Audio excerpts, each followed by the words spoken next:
గుంటూరులో టీడీపీ నేతల ప్రచారం జోరుగా సాగుతోంది. దీనిలో భాగంగా టీడీపీ ఎంపీ అభ్యర్థి పెమ్మసాని సతీమణి రత్నశ్రీ, టీడీపీ అసెంబ్లీ అభ్యర్థి గల్లా మాధవీలు మార్వాడీలతో సమావేశమయ్యారు.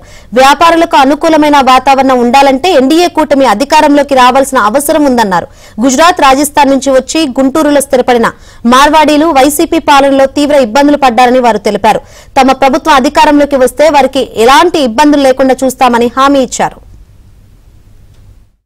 ఒక కష్టపడి చేసుకునే వాళ్ళకి ఇంకేదో వేరే ఆశించి ఏమి ఉండదు.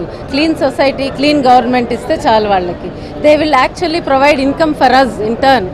గవర్నమెంట్కి రిటర్న్లో ఇన్కమ్, రిటర్న్లో ఎంప్లాయ్మెంట్ ఇచ్చేదే బిజినెస్ వాళ్ళు. సో మనము ప్రజల ఆర్థిక పరిస్థితి మెరుగుపరిస్తే it's a cycle. In turn they will buying power పెరుగుతుంది బిజినెస్కి. మళ్ళీ బిజినెస్ బాగుంటే ఎంప్లాయ్మెంట్ పెరుగుతుంది.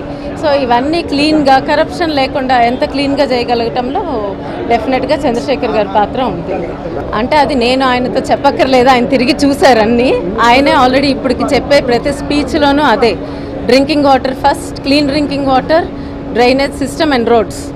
Those three are Guntur's priority. ప్రధానంగా గుంటూరు నిజంగానే కార్పొరేషన్ లెవెల్లో ఉండి కూడా కనీస మౌలిక వసతులకి ఇంత దూరంగా ఉంటుంది అని ప్రతి ఒక్కరం వాపోతున్నాం ఈరోజు. అయితే మేము కూడా వారికి ముందుగా వారు నివసిస్తున్న ఏరియాల్లో మంచి రోడ్లని మేము కల్పిస్తామని చెప్పాము. డ్రైనేజీ వ్యవస్థ వచ్చి రాగానే బాగు చేస్తామని వారికి హామీ ఇవ్వడం జరిగింది.